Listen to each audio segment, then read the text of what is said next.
Wie ihr auch auf 50 Meter noch präzise mit eurer Glock treffen könnt, das zeigen wir euch heute.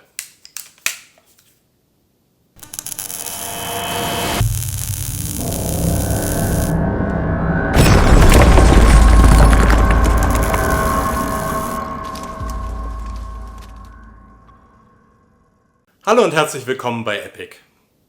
Anschlagschäfte werden ja immer beliebter.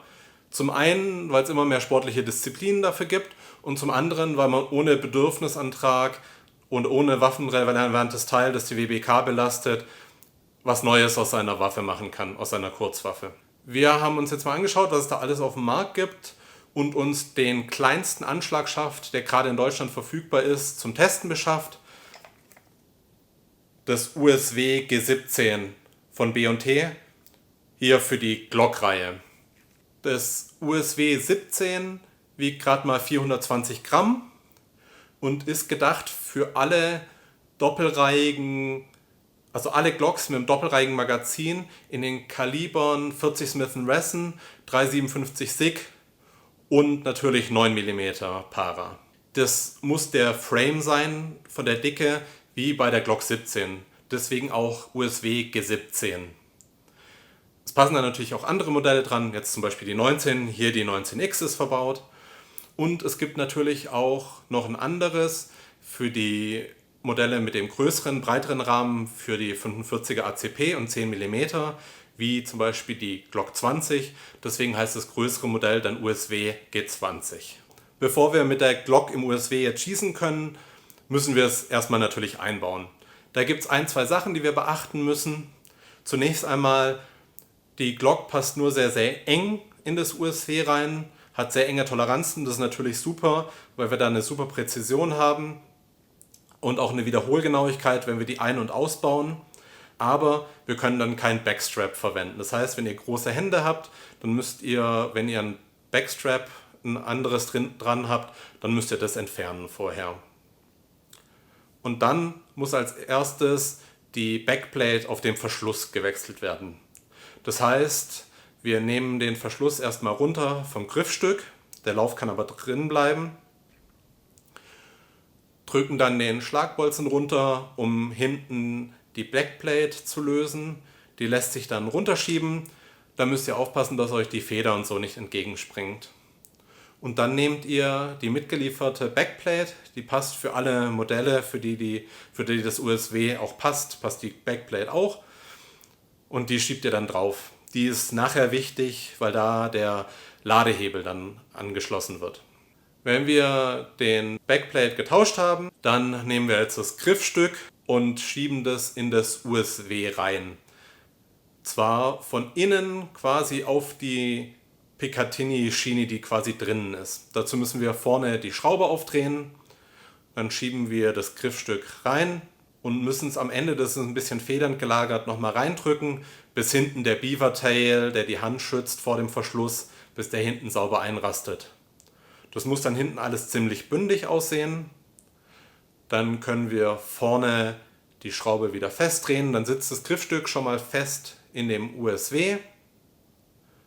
Und dann nehmen wir den Verschluss wieder und schieben den Verschluss von vorne in das USW rein.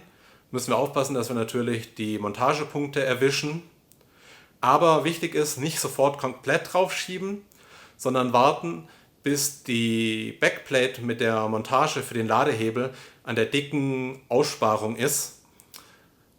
Wenn das soweit ist, dann schieben wir den Ladehebel rein, da könnt ihr euch aussuchen von der linken oder von der rechten Seite, je nachdem wie ihr es wollt. Ich bin als Linkshänder, deswegen habe ich es auf der rechten Seite.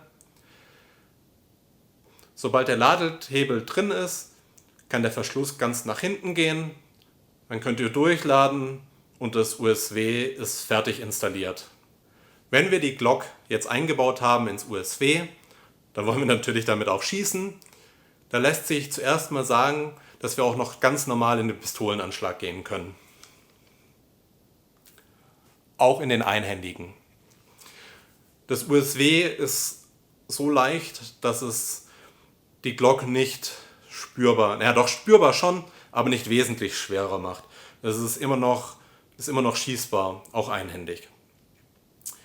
Wir können, wenn wir im Pistolenanschlag sind, auch noch die Visierung der Glock nutzen. Das können wir später nicht. Also wenn wir wie gedacht im Anschlag mit der Schulterstütze sind, dann blockiert die Schulterstütze unseren Kopf so, dass wir mit den Augen nicht mehr tief genug runterkommen, um die Visierung der Glock zu sehen. Dafür gibt es dann die Montage oben, die ist für ein Aimpoint Acro gedacht, aber, also abgesehen davon, dass das Acro eine gute Optik ist, die da super drauf passt, von der Größe, von der Robustheit, von dem Punkt, das ist eigentlich ideal, aber es ist auch noch eine Picatinny-Schiene drauf, die man auf diese Acro-Montage setzen kann und dann kann man jede andere Optik da draufsetzen mit einer Picatinny-Montage. Wir haben hier zum Beispiel mal unser Holosun 503 mit der flachen Montage da drauf gesetzt und das ist natürlich ein bisschen größer und schwerer, funktioniert aber super. Man hat dann also auch günstigere Lösungen als das Aimpoint, das man da draufsetzen kann, wenn man das möchte. Was man dann noch bedenken sollte, wenn man die vielleicht im Dienst oder Einsatz führen möchte, die ist so klein, dass sie auch ins Holster passt. Kann man sich eins anfertigen lassen. B&T hat da wohl auch was. Und es ist in dem Fall auch wichtig, dass man ein Holster benutzt.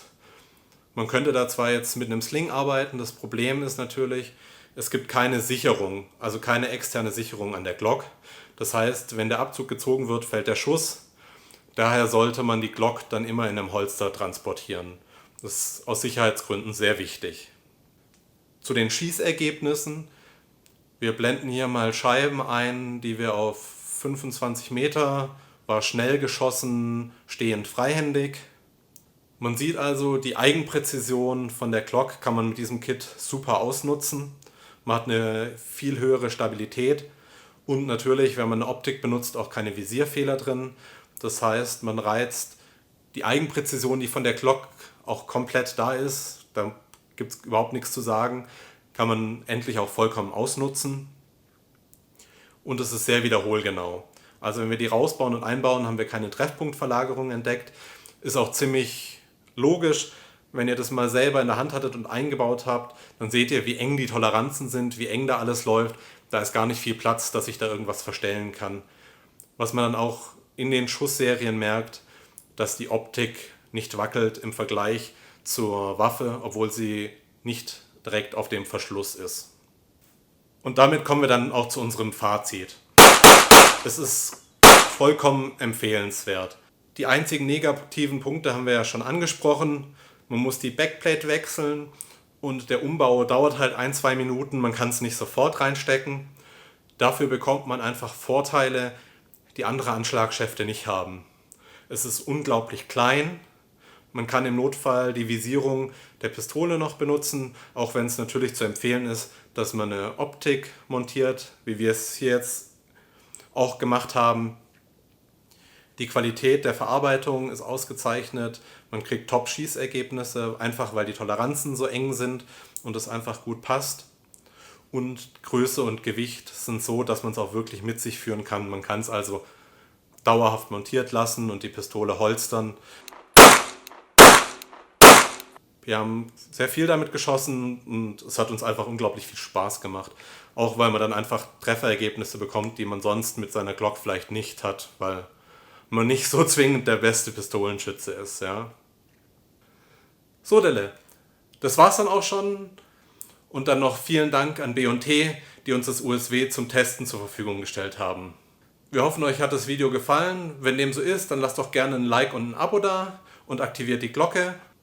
Und dann hoffe ich, sehen wir uns bald wieder hier bei der Epic Group.